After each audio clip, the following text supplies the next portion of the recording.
चुनाव से जुड़ी बड़ी खबर आपको बता दें, जहां उपचुनाव के नामांकन के लिए आज आखिरी दिन है। जे प्रत्याशी आज अपना नामांकन पर्चा दाखिल करेंगे। मीरापुर से आरएलडी प्रत्याशी मिथिलेश पाल नामांकन करेंगे, तो समाजवादी पार्टी ने भी सभी 9 सीटों पर प्रत्याशियों को उतार दिया है। बता दें कि इस बार के चुनाव में कांग्रेस ने अपना एक भी उम्मीदवार नहीं उतारा है। यूपी में 13 नवंबर को मतदान होने वाले। तो ये बड़ी खबर आपको बता दें, जहां उत्तर प्रदेश में 9 सीटों पर होने वाले उपचुनाव को लेकर आज नामांकन का आखिरी दिन है। बीजेपी के जो तमाम कैंडिडेट्स हैं, चाहे वो समाजवादी पार्टी के हो या फिर बसपा के हो, सभी आज अपना नामांकन पर्चा दाखिल करने वाले। 9 सीटों पर विधानसभा उपचुनाव हो रहे हैं। हालांकि 10 सीटें रिक्त हैं, जिसमें से जो मिल्कीपुर विधानसभा सीट है, इसे लेकर फिलहाल अभी चुनाव आयोग की ओर से कोई जानकारी नहीं दी गई है। उम्मीद है कि अगले कुछ समय में उस पर भी चुनाव होंगे, लेकिन इन सब के अलावा जो 9 विधानसभा सीटें हैं, उन पर उपचुनाव होने वाले हैं। बता दें कि 13 नवंबर को वोटिंग होगी, जबकि 23 नवंबर को काउंटिंग होने वाली। समाजवादी पार्टी की भी ओर से बीते दिन अपने तमाम प्रत्याशियों का ऐलान किया गया, तो वहीं दूसरी तरफ कांग्रेस ने इस बार अपना एक भी प्रत्याशी नहीं उतारा है। दरअसल शुरू से ही समाजवादी पार्टी और कांग्रेस में रसाकसी चल रही थी सीट को लेकर। यहां पर गठबंधन फिलहाल कोई नतीजे तक नहीं पहुंच पा रहा था, जिसके बाद आखिरकार समाजवादी पार्टी ने 9 की 9 विधानसभा सीटों पर अपने ही प्रत्याशी को उतारा है। भारतीय जनता पार्टी की यहां पर बात करें तो बीजेपी ने जब बीते दिनों दिल्ली में बैठक की थी, उसके बाद ये साफ कर दिया था कि जो 10 विधानसभा सीटों पर उपचुनाव होंगे, उनमें से एक सीट आरएलडी को मिलेगी, जिनमें मीरापुर लोकसभा विधानसभा सीट है, जो सीट आरएलडी को मिली है। यहां से अब जो प्रत्याशियों को उतारा गया है, वो भी अपना नामांकन पर्चा दाखिल करने वाले। इसके अलावा बीएसपी की बात करें तो बीएसपी ने भी बीते दिन एक के बाद एक अपने प्रत्याशियों के नामों का ऐलान किया, जो कि आज सभी लोग नामांकन पर्चा दाखिल करने वाले हैं। तो उत्तर प्रदेश की 9 विधानसभा सीटों पर उपचुनाव होने वाले हैं।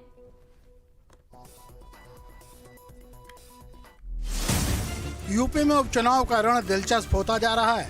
पार्टियों ने सियासी समीकरण बैठाने शुरू कर दिए हैं। 9 सीटों पर जीत के लिए मंथन के बाद इस सियासी पिच पर दिग्गज उतरने शुरू हो गए हैं। भारतीय जनता पार्टी ने प्रत्याशियों का ऐलान कर दिया है। पार्टी को विश्वास है कि प्रत्याशी सभी सीटों पर जीत दर्ज करेंगे।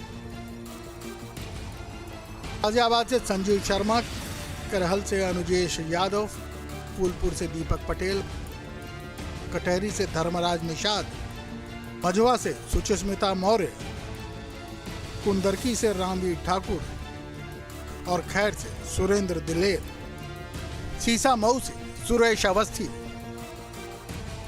प्रयागराज की फूलपुर सीट से बीजेपी प्रत्याशी दीपक पटेल का दावा है कि वो जनता के वादों को पूरा करेंगे और सरकार की योजनाओं को जनता के बीच लेकर जाएंगे। हमारे साथ दीपक पटेल हैं, उनसे बात कर लेते हैं। बहुत बधाई हो, आपको प्रत्याशी बनाया है बीजेपी ने, और क्या एजेंडा रहेगा इस चुनाव में? आप बहुत बहुत धन्यवाद। जो एजेंडा हमारी सरकार का है, डबल इंजन की सरकार का है, उसी एजेंडे से मैं अपने आप को भी संबद्ध करता हूं, कानून व्यवस्था का, विकास का, और उसी मुद्दे को लेकर हम लोग जनता के बीच में जाएंगे। तो अगर इस चुनाव की बात करें तो किससे मानते हैं मुकाबला है? समाजवादी पार्टी ने जो पिछली बार उम्मीदवार थे मुश्तबा सिद्दीकी को टिकट दिया है, बीएसपी ने जितेंद्र सिंह को दिया है, तो आपको क्या लगता है इस विधानसभा चुनाव में आपका जो मुकाबला है किससे है? फिलहाल तो मैं किसी को मुकाबले में नहीं मानता, कोई दूर दूर तक मुकाबले में है भी नहीं। आपका नाम शुरू से लगातार चल रहा था और उसके बाद टिकट की घोषणा हुई है, तो किस तरह से आपको टिकट दिया गया? क्या आपको जो है पहले से उसकी जानकारी दी गई थी, और कब से आप चुनाव मैदान में जा रहे हैं? सबसे पहले तो हमारे नेतृत्व ने जो विश्वास हम पे प्रकट किया है इस उपचुनाव के लिए, जो सरकार की प्रतिष्ठा का उपचुनाव है, मैं उनको धन्यवाद देता हूं। और सूचना थी, जानकारी थी, लगातार हम लोग आम कार्यकर्ता की तरह भारतीय जनता पार्टी का काम कर रहे थे। सीसा मऊ विधानसभा सीट पर हो रहे उपचुनाव के लिए बीजेपी ने सुरेश अवस्थी को अपना प्रत्याशी बनाया है। हमारे साथ मौजूद हैं, प्रत्याशियों से बात करते हैं। वैसे ये बताइए कि इस सीट पर कितनी बड़ी चुनौती है जीत दर्ज करना? देखिए, मैं सबसे पहले तो आपके चैनल के माध्यम से अपने प्रदेश नेतृत्व, जिला नेतृत्व, क्षेत्रीय नेतृत्व और साथ में केंद्रीय नेतृत्व, और सबसे ज़्यादा मैं धन्यवाद देता हूँ माननीय सांसद जी को, विधायकों को, कि जिन्होंने कानपुर की, जब से सांसद जी बने हैं कानपुर से, तब से निश्चित तौर से कानपुर का परिवर्तन शुरू हुआ है। आपके चरण हम लोगों के लिए शुभ हैं। निश्चित तौर से मान के चलिए, कोई चुनौती नहीं है। 2017 में जो चुनाव का हमें पार्टी ने अवसर दिया था, मैं आभारी हूँ कि हमें जिस तरीके से दोबारा पार्टी ने अवसर दिया है, वो मैं एक छोटा सा परिवार का आता हूँ, मेरे घर में कोई पार्षद भी नहीं रहा। मैं सौभाग्यशाली हूँ कि पार्टी ने मेरे लिया है, और मैं निश्चित तौर से उनकी अपेक्षाओं को खरा उतरूँगा। मैं 17 में बहुत थोड़े वोट से हारा था, और मैं उस समय बिल्कुल चुनाव की गणित में बिल्कुल नया था, अगर मैं 22 में लड़ता तो यहाँ की जनता कह रही थी कि उपचुनाव की आवश्यकता ही नहीं पड़ती। अलीगढ़ की खैर सीट से उम्मीदवार सुरेंद्र दिलेर ने पार्टी और संगठन का आभार जताया है। दिलेर का कहना है कि उपचुनाव में बीजेपी का परचम लहराएगा। सुरेंद्र जी, जिस तरह से आपको जो है आपके परिवार में आपके बाबा भी रहे, राजनीति में आपके पिताजी भी रहे, उसके बाद अब आपको टिकट मिला है, क्या कहेंगे? चूंकि भारतीय जनता पार्टी में कहीं ना कहीं आपके बाबा भी रहे, फिर पिताजी भी रहे, आज आपका नंबर आया, कितनी खुशी है? जी बहुत खुशी है और इस बात का मैं धन्यवाद करूंगा समस्त भाजपा परिवार और माननीय योगी जी और मोदी जी और सभी जो भी भाजपा परिवार मेरे संगठन के हैं जिन्होंने मुझ पे भरोसा जताया। सुरेंद्र दिलेर जी की जो माता जी, चूंकि इन्होंने भी काफी संघर्ष किया एक लंबे समय तक, तमाम जनता के बीच में जाती है, अब तो आपके बेटे को टिकट मिल गई, कैसा लग रहा है आज आपको? मैं पहले तो अपने किशनलाल दिलेर जी जो मेरे ससुर थे, मैं उनका धन्यवाद करूंगी कि उन्होंने इस पार्टी में 70 सालें दी। उसके बाद उनके बेटा ने विधायक रहे, सांसद रहे, आज तीसरी पीढ़ी को मौका मिला है। ये संगठन का मैं बहुत बहुत आभार प्रकट करती हूँ। सियासी अखाड़े में दिग्गज उतर रहे हैं। जीत की आजमाइश के लिए प्रयोग और संयोग भी हो रहे हैं। हालांकि आने वाले 23 नवंबर को दूध का दूध और पानी का पानी हो जाएगा। Team news state.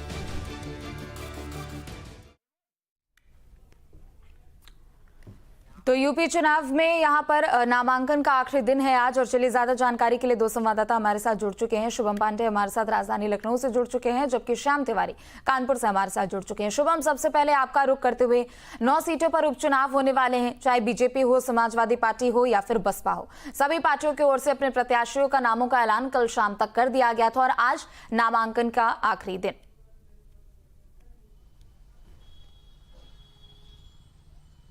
कि आज नामांकन का आखिरी दिन है और कल ही भारतीय जनता पार्टी ने भी सभी सीटों पर अपने प्रत्याशियों का ऐलान किया है। इंडिया गठबंधन की बात करें तो समाजवादी पार्टी ने भी जो बचे हुए उनके प्रत्याशी थे उनका ऐलान कर दिया और ऐसे में आज अलग अलग जगहों पर नामांकन होने। मैं इस वक्त मौजूद हूँ निषाद पार्टी के कार्यालय पर। यहाँ पर भी आज निषाद पार्टी की कोर टीम की बैठक हुई है।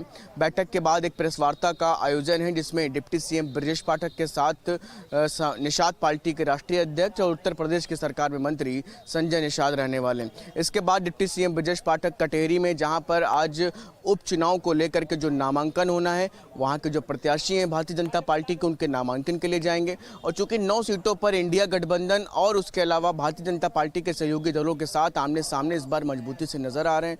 समाजवादी पार्टी की बात करूं तो पीडीए के नारे के साथ सभी प्रत्याशी इस बार मैदान में हैं।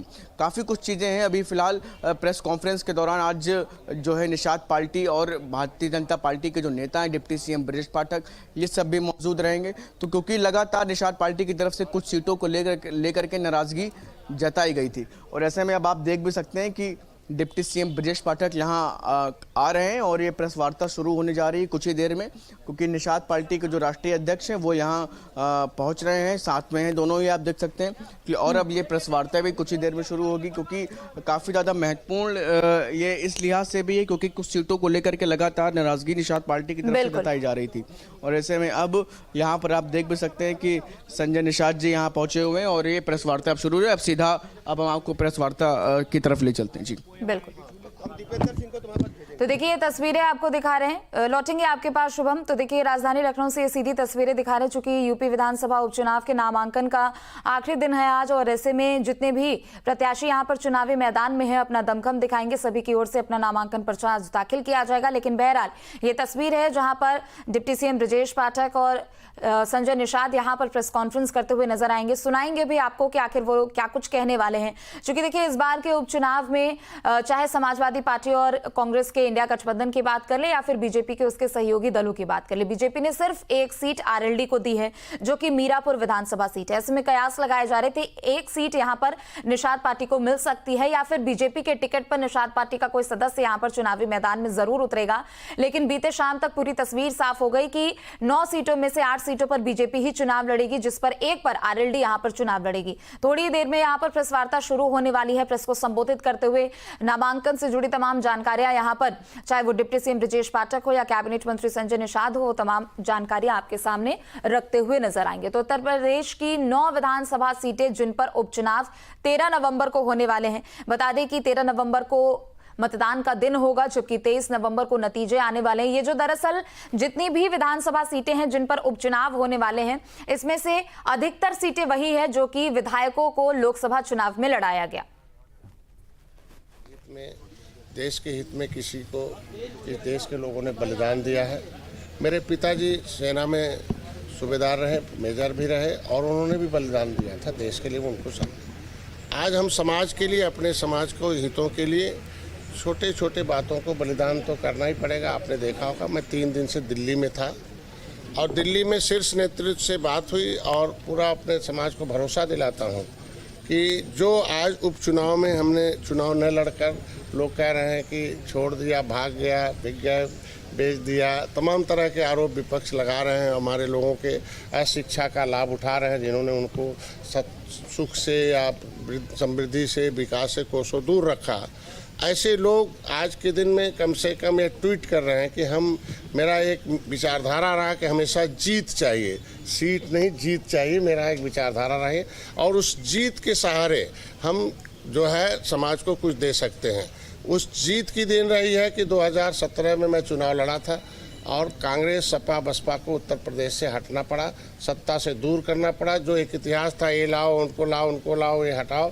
2018 का भी इतिहास आपने देखा, 2019 में ऐतिहासिक जीत देखा, 2022 में ऐतिहासिक जीत देखा। उस जीत की देन है कि डॉक्टर संजय जैसा एक गांव में रहने वाला, एक नदी के किनारे, जंगल के किनारे रहने वाला व्यक्ति अपने समाज की वकालत करने का अवसर जो राष्ट्रपति तक हो, चाहे प्रधानमंत्री तक, चाहे गृह मंत्री तक हो, चाहे राष्ट्रीय अध्यक्ष हो, मुख्यमंत्री तक हो, और आज के बीच में कैबिनेट में बैठकर हूँ।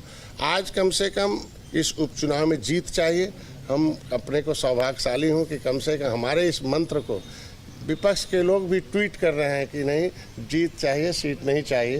तो अगर देश की कांग्रेस उत्तर प्रदेश में, जो देश की बड़ी पार्टी रही कभी, आज भी विपक्ष के रूप में, पार्टी के रूप में है, वो भी कह रही है कि नहीं, हमें जीत चाहिए, सीट नहीं चाहिए। तो मैं तो एक त्रेता में भगवान राम के निषाद राज का एक वंशज हूँ, जो किस तरीके से गले लगाया था। उस रावण पर जीत प्राप्त करने के लिए उन्होंने अपने को, आपने देखा होगा, सेना भी दिया था, गंगा पार करके जीत भी दिया था, और जीत लेने के बाद आप देखो सुख का राज आया था। तो सुख शांति चाहिए, फिर से निषादों का हक चाहिए, उसके लिए हम जीत के लिए आए हैं। हमने भी दिल्ली में बैठक हुई और मैंने उनसे बता दिया कि जीत के लिए एक ही है कि हमारे समाज के लोग जो है एक तरीके से थोड़ा गुस्से में है। उनका एक कांग्रेस ने, सपा, बसपा ने इनके आरक्षण के मुद्दे को लटकाए रखा और हम लोग भी आए, और यहाँ भी अभी तो केंद्र राज्य में सरकार है, यहाँ नहीं हुआ। मैं बधाई दूंगा राष्ट्रीय अध्यक्ष को। उन्होंने कहा, तो मैंने उनको याद दिलाया कि आपने कहा था बड़े बड़े जो काम हैं, धारा 370 और जो है राम मंदिर है, ये काम हो जाने के बाद, राष्ट्रीय काम हो जाने के बाद जो अर्थव्यवस्था का, हम लोग निश्चित रूप से इसे विचार करें। मैंने उन्हें याद दिलाया कि आप 10% अगर हम पक्षधर हैं कि अपर कास्ट के जो कमज़ोर वर्ग हैं उन्हें दे दिया, तो हम सताए हुए लोग हैं अंग्रेज मुगलों के, पिछली सरकारों के, इनके भी आरक्षण दिल्ली के गजट में हम अनुसूचित हैं। रामचरित्र निषाद को आपने ला के मछली शहर लड़ाया था, तो उत्तर प्रदेश के गजट में हमें ओबीसी में डालकर इन पिछली सरकारों ने हमारे साथ अन्याय किया है। हमारे लोग न्याय के लिए, हमारे माननीय योगी जी आवाज़ उठाते रहे, वो वीडियो चल रहे हैं, तमाम विपक्ष उसको ट्रोल कराता है कि हमको छोड़कर आप आरक्षण के लिए गए थे, तो क्या हुआ आरक्षण का, तो उस पर हमारे समाज के लोग पीडीए का हिस्सा बन जाते हैं थोड़ा बहुत कहीं, और इसकी वजह से आप देखो पिछली बार आंशिक सफलता मिल गई 2022 में। तो मैं इतना चाहूँगा कि आज के दिन में जो बातें हुई हैं कि हमारे इस आरक्षण के मुद्दे पर पहल होगा, बैठक होगी दीपावली बाद। दूसरा, हमारे लोगों पर मुकदमे थे, हमारे लोग समायोजन है। जीत के लिए जितना भी हो सकता हम खुले मन से भारतीय जनता पार्टी का समर्थन करते हैं। हमारे एक एक कार्यकर्ताओं की कोर कमेटी की बैठक हुई है कि नहीं, हम भारतीय जनता पार्टी को जिताने के लिए, और जो भी प्रत्याशी एनडीए का है वो हम, भारतीय जनता पार्टी कमल नहीं है बल्कि उसमें भोजन भरी थाली भी है, ये देखकर हमारे लोग, हमारे कार्यकर्ता वोट दबाएंगे और अपनी समस्याओं का समाधान कराएंगे। और देश में एक अलग से एक उत्तर प्रदेश जो पहचान है, उत्तर प्रदेश सर्वोत्तम प्रदेश बने, इसके लिए हम लोग आए हैं। ये हमारे मिशन का कार्य है। और मैं, हमारे अभिभावक स्वरूप हमारे पुराने साथी रहे हैं, मैं पाठक जी हैं, और मैं धन्यवाद दूंगा इनको कि कम से कम समय समय पर हमारी आवाज़ को दिल्ली तक हर जगह टेबल पर पहुंचाते रहते हैं। और मैं आज सौभाग्य हूँ कि हमारे बीच में आप आए हैं। कम से कम हम दोनों के गठबंधन पहले त्रेता में भी मजबूत रहे, आज भी हैं, कल भी रहेंगे और हमेशा के लिए रहेंगे। 2 सीटें आपके द्वारा मांगी गई थी, लेकिन वो नहीं। लेकिन परिस्थितियां होती हैं कि जब देश की जनता अब जो एक होकर, अगर देश में जनता हमारे साथ एक होकर काम करे, लेकिन जो विरोधी ताकतें हैं वो एक होकर इस देश की अखंडता को पैदा करना चाहते हैं, उत्तर प्रदेश में अस्थिरता लाना चाहते हैं, तो देश की जनता के हितों के लिए, समाज के हितों के लिए बड़े फैसले लेने पड़ते हैं और कड़े फैसले लेने पड़ते हैं। इसके लिए हमने फैसला लिया है कि नहीं, हम लोग सीट नहीं, जीत चाहिए, और जीत के लिए बाकी हमारे भाई अभी बोलेंगे कि क्या करना है। कटहरी से धर्मराज निषाद को जिता के लाएंगे या नहीं? हमने सामूहिक रूप से बता दिया कि जो 9 सीटें हैं, 9 सीट पर हमारे लिए कोई भेदभाव नहीं है, हमारे लिए सभी लोग निषाद हैं और निषाद सपोर्ट देकर देंगे। वो किसी कोई भी वर्ग हो, कोई भी जाति हो, हम वो समझते हैं कि वो हमारे एनडीए का पार्ट है। अच्छा, पोस्टर वार हो रही है, कहीं 27 के 27 और आपके घर के बाहर 27 का खेवन हार, अभी तो 14 चल रहा है। वो तो 2014 में जब मैं आया हूँ राजनीति में 13 से, तो तब से ऐसे ही पोस्टर चल रहा है। पहले कुछ लिखा पढ़ा जाता था मोबाइल में, अब थोड़ा सा कागज़ में लिख गया, लेकिन तब से उल्टा ही होता है जो लिखा जाता है। बाकी जवाब हमारे। सबसे पहले मैं आभार प्रकट करूंगा अपने मित्र निषाद पार्टी के राष्ट्रीय अध्यक्ष डॉक्टर संजय निषाद जी का, उनकी पूरी राष्ट्रीय कार्यकारिणी का, राष्ट्रीय पदाधिकारियों का, अपने पूर्व सांसद प्रवीण निषाद जी का, अपने सभी निषाद पार्टी के सभी वरिष्ठ नेताओं का, कार्यकर्ताओं का, कि उन्होंने गठबंधन धर्म का पालन करते हुए भारतीय जनता पार्टी के साथ लगातार कंधे से कंधा मिलाकर पूरे प्रदेश में, पूरे देश में काम कर रहे हैं। डॉक्टर संजय निषाद जी हमारे मित्र हैं और हम लोग पढ़ाई के दिनों के साथी हैं। डॉक्टर संजय निषाद जी ने जमीन से उठ करके उत्तर प्रदेश में और देश में अपनी मेहनत के बलबूते एक बड़ा मुकाम हासिल किया है। सबसे पहले मैं डॉक्टर संजय निषाद जी का बहुत बहुत अभिनंदन करता हूं, इनका आभार प्रकट करता हूं। भारतीय जनता पार्टी और निषाद पार्टी का गठबंधन जो पूरी तरह से पूरे प्रदेश में बूथ स्तर तक कार्यकर्ताओं के साथ धरातल पर उतर चुका है। उत्तर प्रदेश में विधानसभा के इन 9 उपचुनाव में हम सब मिलकर के जीत के लिए लड़ेंगे और हर स्थिति में 9 की 9 सीटों पर विपक्षी प्रत्याशियों को, समाजवादी पार्टी के प्रत्याशियों को पराजित करेंगे। और सबसे बड़ी बात है, जो इंडी गठबंधन का खटाखट, फटाफट, सटासट जैसे जो खोखले वादे थे, लोगों को गुमराह करने वाले जो तरीके थे, बिल्कुल अब गुमराह उत्तर प्रदेश के लोग नहीं होंगे। उत्तर प्रदेश के लोगों ने समाजवादी पार्टी की कलई को, इंडी गठबंधन की कलई को, उनकी असलियत को समझ लिया है। इन लोगों ने हमेशा उत्तर प्रदेश में जब जब ताकत समाजवादी पार्टी को, इंडी गठबंधन को मिली है, गुंडे, बदमाश, माफिया, लुच्चे, लफंगे सत्ता के संरक्षण में पले और बढ़े हैं। कमज़ोर तबकों पर अत्याचार, अनाचार बढ़ा है। आप याद करिए, समाजवादी पार्टी के शासनकाल में निषादों पर जो अत्याचार हुआ है, निषाद पार्टी के लिए उसे कभी भूलेंगे नहीं। गुंडे, बदमाश खुलेआम बहू बेटियों की इज्जत आबरू को बुरी नज़र से देखते थे, उन्हें परेशान करते थे, व्यापारियों का उत्पीड़न होता था। पूरी तरह से उत्तर प्रदेश की अर्थव्यवस्था को ध्वस्त कर दिया गया था। आज हम कह सकते हैं कि राजग गठबंधन की सरकार जो उत्तर प्रदेश में चल रही है, पूरी तरह से विकसित राज्य की तरफ उत्तर प्रदेश तेजी के साथ आगे बढ़ रहा है। सर्वाधिक एक्सप्रेसवेज हैं। अब बिजली के मामले में आप देखेंगे कि हम आज 30,000 मेगावाट से अधिक बिजली प्रतिदिन कंज्यूम कर रहे हैं। पहले ये 20-22 हज़ार का आंकड़ा आते आते हमारे संसाधन हाफने लगते थे। बेसिक शिक्षा के स्कूल हों, चाहे उच्च शिक्षा माध्यमिक शिक्षा के स्कूल हों, चाहे स्वास्थ्य सेवाएं हों, औद्योगिक निवेश के क्षेत्र में उत्तर प्रदेश राज्य ने पूरे राष्ट्र के सभी राज्यों को पीछे छोड़कर धीरे धीरे नंबर 1 राज्य की ओर आगे बढ़ना प्रारंभ किया है। बड़े बड़े उद्योगपतियों का मुकाम अब उत्तर प्रदेश हो रहा है। उत्तर प्रदेश तेजी के साथ पूरे राष्ट्र में नंबर 1 की तरफ आगे बढ़ रहा है। उत्तर प्रदेश की जनता भारतीय जनता पार्टी को माननीय प्रधानमंत्री नरेंद्र मोदी जी के मार्गदर्शन में, उनके नेतृत्व में अपना आशीर्वाद प्रदान करती है। और उत्तर प्रदेश सरकार में आदरणीय मुख्यमंत्री योगी जी के नेतृत्व में कानून व्यवस्था से लेकर इंफ्रास्ट्रक्चर लेकर आमूल चूल परिवर्तन सत्ता के बाद से अब तक हो चुका है। हम सब, चाहे हमारे निषाद पार्टी के राष्ट्रीय अध्यक्ष जी हों, हमारे सुभाषपा के राष्ट्रीय अध्यक्ष डॉक्टर ओम प्रकाश राजभर जी हों, और हमारे जो अपना दल के राष्ट्रीय अध्यक्ष आदरणीय अनुप्रिया पटेल जी हैं, हम सब अपने भारतीय जनता पार्टी के गठबंधन के साथी मिलजुल करके चुनाव लड़ेंगे।